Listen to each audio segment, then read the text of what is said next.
राष्ट्रवादी काँग्रेस शरदचंद्र पवार पक्षाचे नेते आणि आमदार रोहित पवार यांनी गेल्या काही दिवसांपूर्वी राष्ट्रवादी काँग्रेस पक्षाचे प्रदेशाध्यक्ष सुनील तटकरे व कार्याध्यक्ष प्रफुल्ल पटेल यांच्यासह राष्ट्रवादीचे 22हून अधिक आमदार भाजपाकडून निवडणूक लढवणार असल्याचा दावा केला होता। त्यानंतर राष्ट्रवादीच्या नेत्यांना त्यावर प्रतिक्रिया देखील दिली होती। त्यानंतर आता पुन्हा एकदा आमदार सुनील शेळकेंनी रोहित पवारांवर पलटवार केलाय।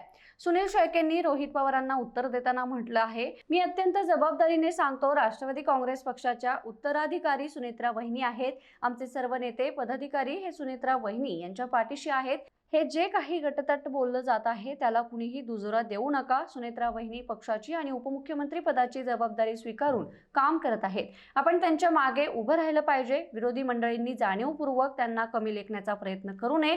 तर रोहितदादा पवार आता हे आमच्या पक्षाचे राष्ट्रीय प्रवक्ते झाले पाहिजेत, अशी मागणी मी आता आमच्या पक्षाच्या नेत्यांकडे करणार आहे, जे सातत्याने वेगवेगळ्या प्रकारची भविष्यवाणी करतात, कोणाला पद द्यायची कोणाची काढायची हे देखील सांगतात। अशी स्टेटमेंट त्यांनी थांबवावीत असंही शेळके यांनी म्हटलंय।